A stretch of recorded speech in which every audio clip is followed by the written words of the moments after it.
Welcome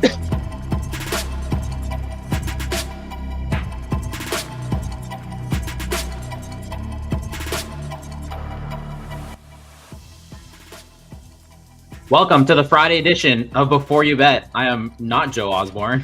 This is Before You Bet with Jon Metler, and we'll eventually have Josh Inglis joining us as well.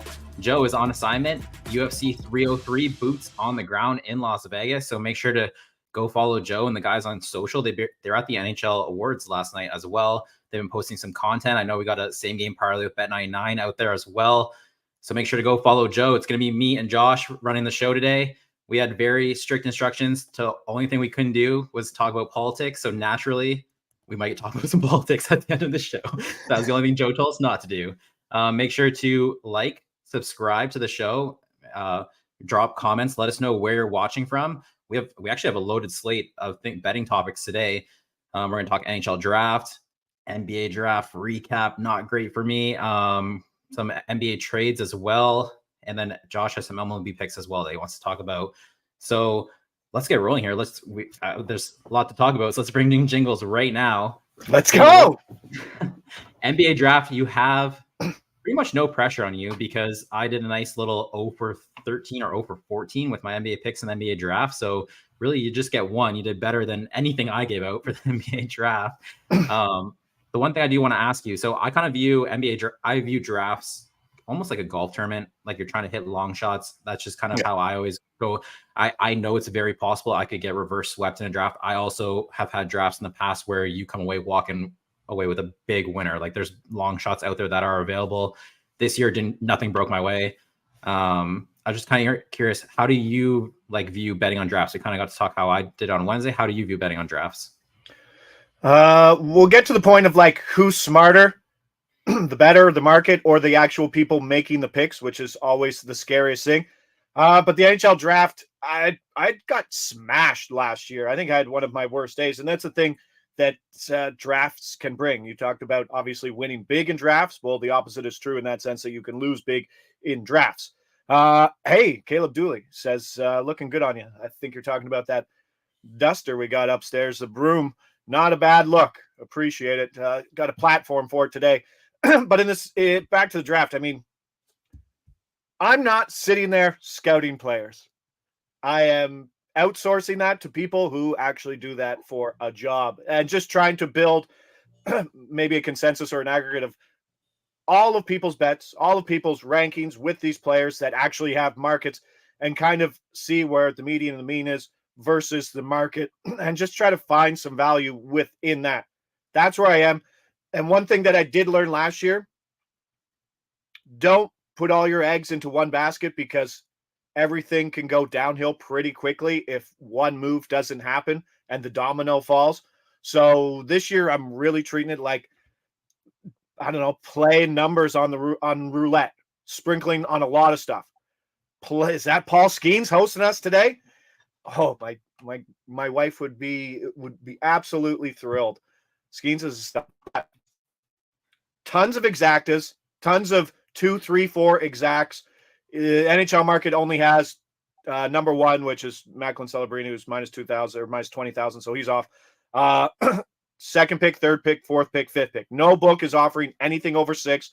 There's some markets for over unders, but those ones I really got smashed on last year, just following the consensus. But like you said, the joke is the market. I think you trust the market more, but at the end of the day, there's just 1 or 2 guys making that pick, and they can make you look pretty stupid if they go against all odds and they think they're smarter than they actually are. Yeah, the one thing that can always blow up a draft, you could have the best pick, the best information, get a really good number, and then one team trades out of that spot, and it just re-racks how everything's supposed to flow too, right? That's kind of also why I think I always look at more long shots, because you really just don't know what actually will happen. So if one team steps out of line, it could be just chaos down the rest of the board. You have 2 different paths you think this NHL draft can go. Do you want to break those down for us? There's 2 paths. The path that I thought, my consensus from what I saw, from what I read the market as earlier in the week, and then what is actually happening within the market and the steam. So path 1, this is what I had. Obviously, Macklin Celebrini goes first, San Jose. Chicago, I had Chicago getting Demidov. Demidov is playing in Russia. This is a guy who maybe he's arguably the number 2 offensive player in this draft. High upside. We saw what Michkov, as Stern Co said, Michkov comes out to make Philly's pick. Michkov got everybody horned up last year. He fell to 7th. We were projecting him as high as like 2nd in some spots. But Demidov is a little different. And Michkov is coming. His path is coming. So people were worried. You can't even go scout these guys in the KHL right now, or even in the junior KHL where Demidov was. But in this sense, one of the highest outputs for offensive players who would look good with Bedsy. But we're kind of hearing that they're going to go defense. But if they go Demidov here, which isn't a bad pick, his interviews are good. His English is great. He has one more year on his contract, and he's expressed that he'll come to North America, which is good. And then Anaheim has been labeled that they're going to go defense. They got Leo Carlson last year. They spent capital early in the draft on forwards last year. So Levshinov, the Belarusian Michigan State defenseman, right-handed shot. That's always a big commodity. He could go 3. And then the big one who is absolutely climbing up the boards. And if this guy goes 3 or 4, I will be absolutely open. Steve Buium from Denver, NCAA, second youngest guy in NCAA hockey this year, behind only Macklin Celebrini as a freshman, won the Natty title, won World Juniors, led all defensemen in in points, 4th in goals, 4th in plus minus, absolute winner. And he's just steaming up the paths and up those rankings. And then Montreal, they're going to go, they've already talked about going forward. So there is talk about Tij Ginla, but it looks like Caden Lindstrom, if they can get him there. But that's why I had it. That's where I had it. Happy if Steve Buium goes 3rd, but I have him in 4th there. But if you're looking for the more probable one, we go Macklin Celebrini 1. Okay. Chicago takes the boring pick and takes a Michigan State blue liner who's steamed up in Levshinov. And then Anaheim pulls the move that is absolutely going to pad some pockets if it hits, with taking Buium in the number 3 spot as a number 2 defenseman. He was 45-1 like on Tuesday.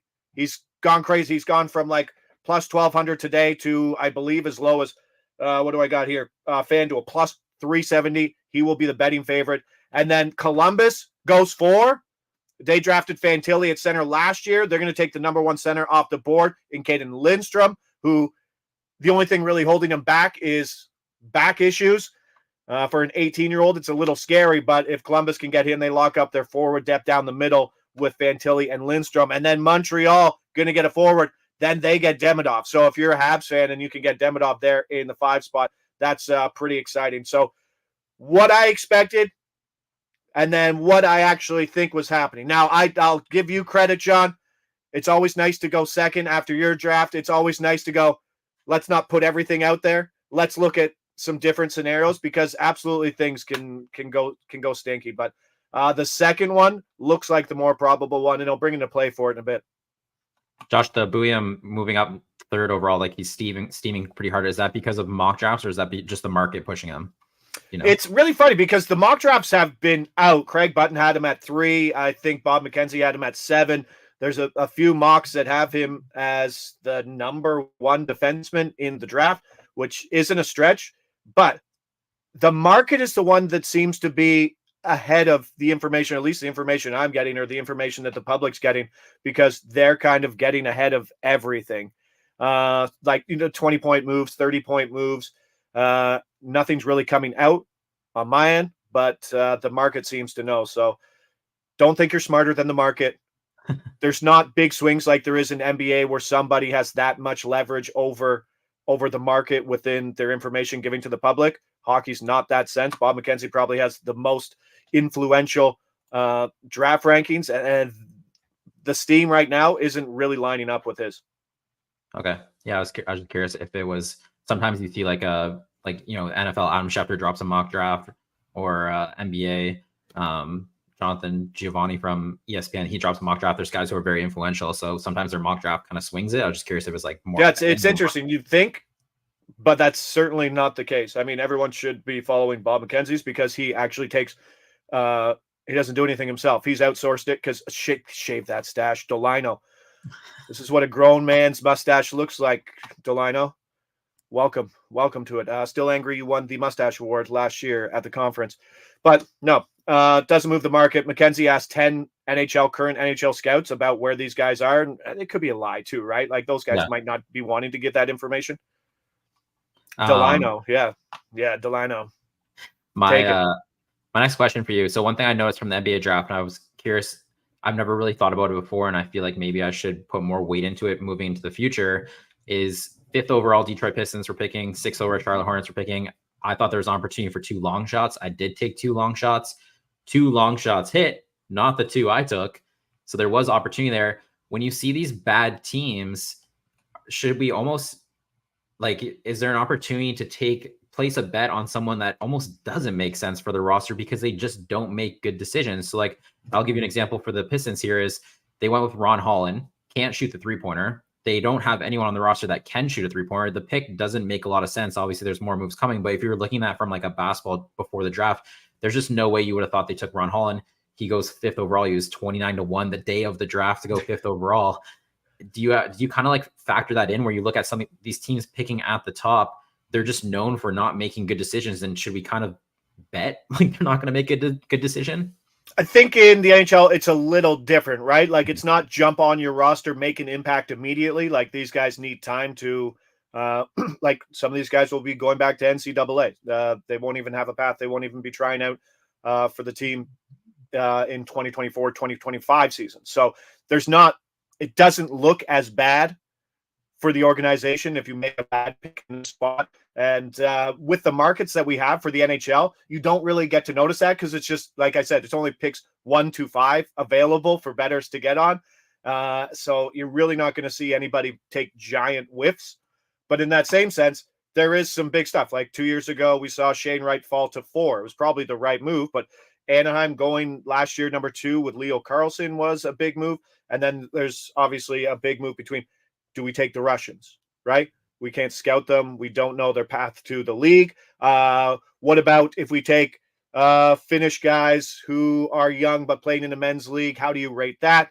There's a lot to it, but 1 to 5, you're pretty safe. They're not going to make really dumb moves, but in that same sense, I mean, Zeev Buium was, like I said, 45-1 to begin the week, and now he's steaming to become the favorite at number 3. So it's just kind of staying on top of the market and trusting the steam, which I found is kind of more right than wrong. That's where I said, I haven't found the information. The information I see it does seem to be coming from the books. Yeah. All right, Josh, you have 2 picks for us for the NHL draft. You want to give those 2 picks? Let's go. Zeev. I think I'm starting with Zeev. Is that the play? Zeev Buium, 3rd overall to Anaheim. Look at those odds. Plus 450 still available. Plus 500 bet 365. Plus 2,000 was available at a site that uses cryptocurrency. I don't think that one's available anymore, but 500 still good right now. He's still climbing. Looking at plus 370 at FanDuel. We know in drafts, there's hot topic guys, and nobody is hotter than Zeev Buium. Biggest climber, like I said, 45-1 earlier in the week. Going to close as the favorite probably.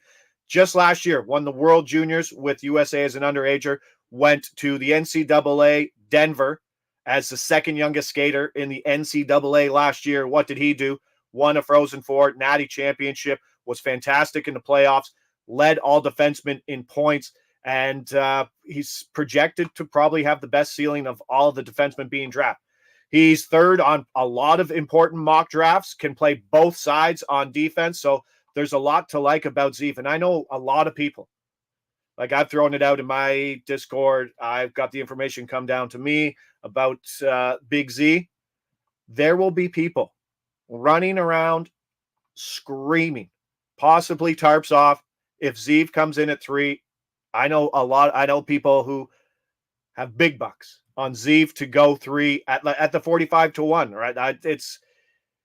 I woke up today, and usually when you're a day-to-day single bettor, it gets grindy, and you're like, okay, cool. How much am I going to win today? Sure. But on draft day, there's a chance to win big money. And that always gets me excited. It's Friday, tarps off to Chris there. Great show the other day for your Euro League of 16s. what did he have? Germany over 1.5 team total goals, England over 1.5 team total goals, and the Belgium game, France both teams to score. Yes, off the top of my head. But Zeev, 3, still good at 500 if you can get it. Now, we got our friends over at Bet99 to give us the 2-3-4 exacta at the best odds in town, a boost. Levshinov, this was my second path. This is exactly what the second path was. Levshinov going to Chicago, the boring pick. Buyam going to Anaheim, who needs a defenseman. And Lidstrom going to Columbus for their center to lock up their center down the middle. This is a great number. Was plus 1,200 at FanDuel earlier today. That's moved to now 650. 950 at Bet99. Like I said, Chicago goes safe. Buyam goes to Anaheim. And then Columbus does it down the middle. This is... Like, I liked what my draft was, but you have to change when you see the market and you have to trust the market. The market's going this way. This is the best price and a big number if you're looking for high odds in the draft. 2, 3, 4. I mean, who doesn't love a trifecta play? And if you could get it, I don't know if it's available anywhere else. Put Demidov at the top there at 5.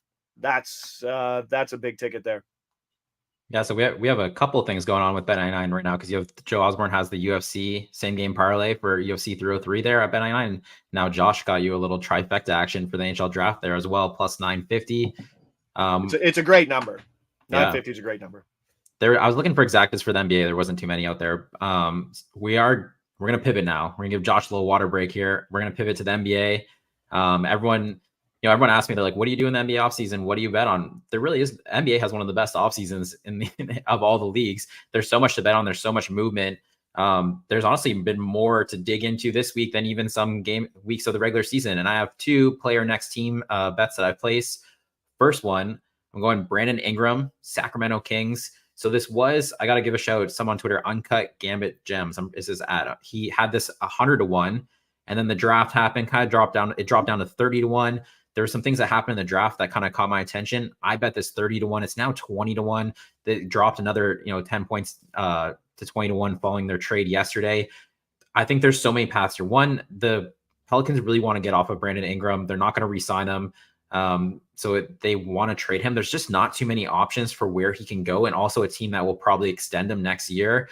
The Sacramento Kings, De'Aaron Fox, they want to re-sign De'Aaron Fox. De'Aaron Fox has said he'll only sign an extension, but he wants to see what the future plan is here with the Sacramento Kings. He's not just going to sign it. So that puts like immediate pressure on them to make a move, make a big splash, make something happen. And Brandon Ingram to me makes a lot of sense just because one of the roster spots they kind of want to like shore up, I would feel like would be Harrison Barnes.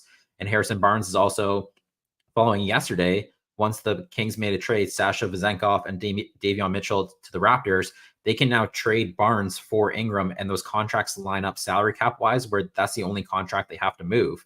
So the Kings definitely made that trade yesterday. That was like a salary dump to the Raptors. They made that trade with the idea of making another big splash.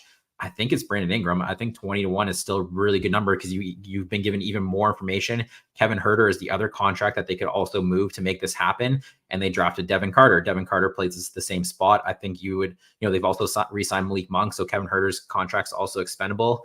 I think there's a great path here for the Kings. I think it makes sense with Sabonis, Ingram, and Fox. I feel like those 3 could mesh well too. The second one I'm going with, I tweeted this out, I think like a week and a half ago. It's still there. Paul George, Orlando Magic. The thing is with this one is as we get closer to the deadline here, Paul George has to opt into his contract by tomorrow night. If he doesn't, he's an unrestricted free agent. The thing is Paul George they can do a sign and trade. If he opts in, he gets $48 million, and then he can be a sign and trade target, and they can send him to a team that doesn't have salary cap space, but they send contracts back. So that would be like a team like the Golden State Warriors.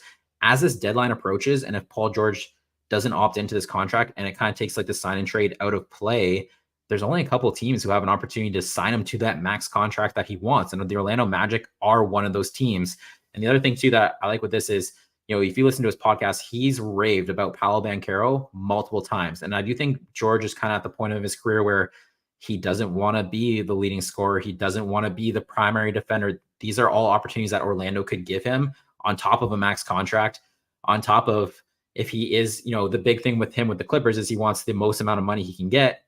Orlando, tax-free, when he signs with Florida. So there's an opportunity for him to get a ton of money as well from the Magic. I just think as this gets closer to where the sign and trade is off the table, the Magic become much more live in this scenario. And this is going to kind of happen over the weekend here. So if, the Magic can just outright sign him, so can the 76ers. I just don't know if the 76ers are where Paul George wants to go. So take a look at that 12-1. I bet it at 10-1. So those are the 2 player next teams. There's no graphic here. They have talked about Klay Thompson, Denver Nuggets for player next team. They said there's interest there. He's 100-1. I haven't placed the bet yet because I don't think they have the money to do it. If they trade Michael Porter, if you get a Woj tweet, turn on notifications for Woj. If you get a tweet saying they moved Michael Porter Jr.'s contract, run to DraftKings and bet Klay Thompson, because I feel like that's where the replacement would come in. So I would kind of be waiting for like that contract to move before I place that bet. That would be my, if you see that push notification, that would be my immediate move, is go bet Klay Thompson to the Nuggets, because they're also probably going to lose KCP. Josh. 100-1. 100-1's awesome. 100-1's like Joe Flacco, second game for Cleveland, comeback player of the year odds. Yeah, they said the Nuggets are interested. I don't think they can financially make it work with their current roster. So if you see like all of a sudden there's a salary dump trade, run and bet it. We're gonna pivot here. Summer League. Hold on, John. Summer League. You got plays for Summer League? Asks Russ. I will be at Summer League July 12th. I will be in the building, Vegas. You'll be grandstanding. You know what grandstanding is? Yeah, I'll be there because I'm going July 10th. I'm going Canada USA basketball game in Vegas. And then on the Friday, Summer League starts. So I'll be there for that as well. I know the Magic, they just rescheduled Magic play at 4, and Risa Shea, Alexander Sarr play that night as well. So I'll probably be trying to get to those 2 games. Here I am checking out the Mexican League right now. League Mexico Baseball. I saw that come up at the bottom there. I was like, oh, that's definitely a comment for Josh. I don't know anything about it, but man, Mexico City is that's who he's talking about. The Diablos. -2.5, -115. They're playing the second-ranked team, so that shows you how good that first-ranked team is at home. The boys are 24-6 at home. Form is good. I don't know what the pitching matchup is, but I don't know. That team is absolutely raking right now. 49-13 on the year, 790 win percentage. The great. Enjoy your Mexican baseball. We got to get to something very serious, John. Very serious. Josh, you want to give your MLB picks? Oh, my MLB picks. Oh, yeah. I almost forgot about those. Lost in the translation of 100-1s. Producer Mick helping us out there. We dropped a couple more social plays. We haven't even got to the under Ks because we're waiting for that to move to 1.5 from 1.5 to under 0.5. But Jameson Tyone under 4.5 strikeouts. We just released +110 at DraftKings. And then Drew Thorpe under 1.5 walks +125. That was the one I was eyeing earlier this morning. Happy that he brought that in. And then the plays we actually released today, if producer Mick could bring those up as well. Those were some big line movers. So, look at that. It's going to get a play. Charlie Morton. We moved Charlie Morton quick. That was a social release. We got him over 5.5 Ks versus the Pirates, who are god awful at striking out. -110. Actually, very good at striking out if you're on the Morton over 5.5. I even bit a little lower than that. I didn't get that price. I got -130. Still happy to play it. Bailey over Minnesota under 1.5 walks +110. Everybody's going to be betting his over strikeouts, facing Seattle, who everybody's just blindly fading for strikeouts. Let's go on the walks and that side. As producer Mick calls him, Nick Pervetta under 5.5 hits allowed. Derek Carty really thinks that the bat is undervaluing him. So that's from the value of what the bat is. And there's actually some stuff that's not accounted for him to be an even better pitcher. And then David Peralta. What needs to be said about David Peralta that has already been said about the worst hitters in all of baseball? He's someone just to back, and you're getting +175, +180, +170 daily for a guy who doesn't hit left-handed pitching and has 2 plate appearances projected. If Pavetta comes out, there's lefties in the pen. Oh, it's my favorite angle. +170 is a big number, Johnny. Like, you know what a money line favorite is for +170. It's a tough one to win, right? I don't know basketball much, but I would assume +170 equates to somewhere around like 6 or 7 points. Yeah, a +170. Even like it's, if you play, it's not quite, but like -110 if you're don't lay the juice, you're almost winning. You're almost winning double. You know what I mean? Like it's worth double on as a win in terms of Yeah, like for a units and guy stuff. to So possibly get 2 plate appearances today, and once you can project pinch hit risk, there's certainly value because that's not priced in. So that's what we're on for baseball today. Nothing wild for the plays, but just following the bat as always. I see the one comment there about Tim Hardaway Jr. It's kind of what I expected from the Pistons: get some shooting, take some contracts, get some draft picks. I actually do. I do think I put in a thread on Twitter there. I think they could get involved in the Kings Pelicans deal, which is also kind of why I like that trade for Brandon Ingram, because they could take Harrison Barnes' contract. I don't think the Pelicans want the contract or the player. They want to free up space for their own wings of Herb Jones, Trey Murphy. So I do think the Pistons could get involved. Also, the new GM is Trajan Langdon from the Pelicans, so he could get in to help facilitate that trade, maybe get some picks, get another shooter. That's kind of what you're going to see from the Pistons. Tim Hardaway Jr. went to Michigan. He's a chucker, but they could also trade him. He's an expiring contract, so they could get more picks than 3 seconds. It's all right. I mean, not great, but he's definitely One of my favorite toss things as a bettor, John, is to watch your like long shots just shorten up all day. You're like, I'll sit there and watch Steve William all day. Like, oh, plus 370 to plus 350. Woo, I'll send plus 350 to everybody I know who's betting it. Still moving. Like, it's a good life. Yeah, I have a feeling I'm gonna get off air here, and Klay Thompson's not gonna be 100-1 anymore to go to the Denver Nuggets. But all right, we're gonna pivot. Final topic, the one topic we were told not to talk about. But there was a debate last night, and it's actually we're talking about it from a purely betting standpoint. We're both Canadian. I just think it's a fascinating odds situation that we're seeing from the U.S. politics to win the election. It's gonna be one of the most highest handle events we see across pretty much anything. Josh, would you say that's kind of like what they're? I would say, right? yeah, I would say it'd be like, is it higher handle than World Cup? Yeah, I expect it to be the highest handled event in 2024. Yeah, Mick, can you bring us to Bet365 just so? Yeah, there we go. So we can get more of a visual on this. So from a if nobody saw what we're talking about, Joe Biden and Trump debate on CNN last night, and poor old Joe struggled to put a sentence together. Right? It was tough to watch.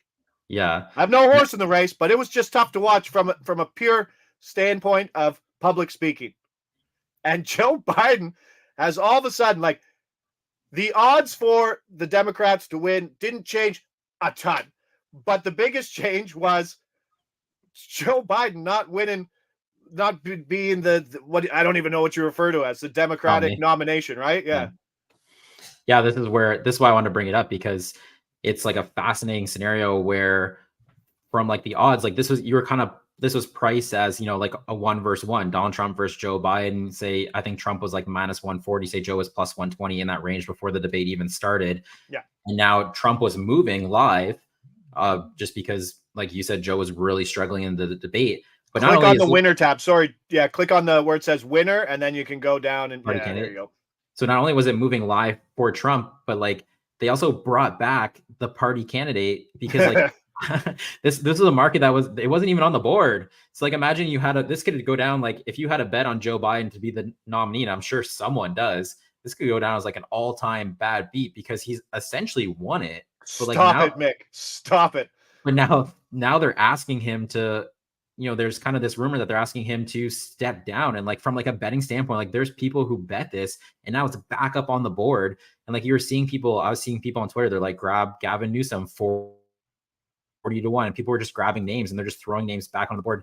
Josh, have you ever seen anything like this where they bring a market back for a guy that essentially he technically has already won it?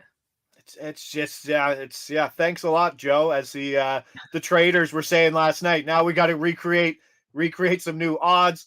And I mean, Newsom just got smashed, like plus 2,000 to plus 500 to win. So lots of people last night were doing that. You want to talk about information betting? We were talking about that on your draft day, right? Like the importance of it during the draft and what bettors have used in their tool bag over the last 5 years. Guys were just hammering that. They're like, Joe's falling apart, run to the markets. And like, boom, Newsom, Democratic candidate, boom, Newsom, next president odds. Like, and it's one where you give Bet365 a lot of credit. Like they have all the markets and they're not afraid. I don't know what their limits are, but they gave you everything. And it's one of those things where I mean, bettors are bettors. They'll go, oh, okay, if I'm hitting this market, then I'm going to hit that market too, right? And in that sense, I would assume that it would move this way because you know how those markets do. They would start to move the presidential odds first. And then once that's set, they would move the Democratic representation odds second, because they usually don't change at the same time. If you've ever noticed between market and market, so they have to go change them. So it's sometimes a race to one market, then to the next market, and then to the other one. So this is right up bettor's alley. Yeah.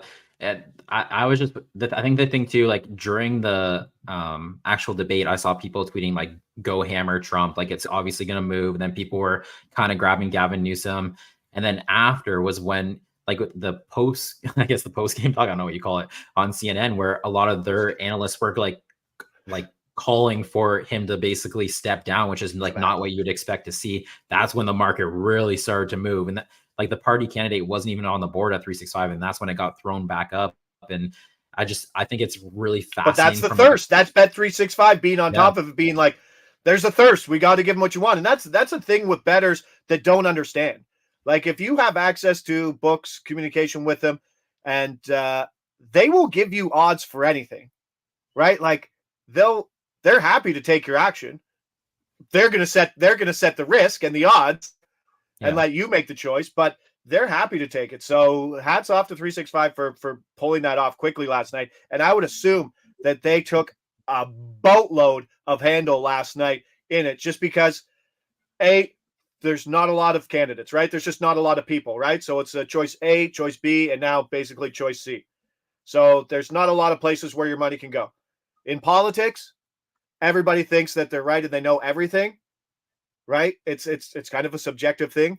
So everybody's very sure in their betting, which is also another indication of people wanting to get down quickly. I don't know. Yeah. It's a perfect storm of betting. That's why I think that it's going to be the highest handled thing in 2024. Yeah, I was just like amazed. Imagine like betting on like say the Super Bowl, and it's like Chiefs Eagles, and you have a money line price, and then all of a sudden they're like, wait, we might replace the one team, and here's 7 other teams on the board randomly. But they learned a lot. Like in what 2020, I don't even know. Like I said, I'm not an analyst in this. No, neither am I. Neither are you, right? I'm just looking at it as a straight betting angle here. Like even Trump, the last one, like he was like plus 200, I think, kind of near the end. Like the market was not right. So it'll be interesting to see how the books handle it going in this year with a little more knowledge. So like in the NHL draft, I said I trust the market. I'm not sure I trust the market as much on the political side.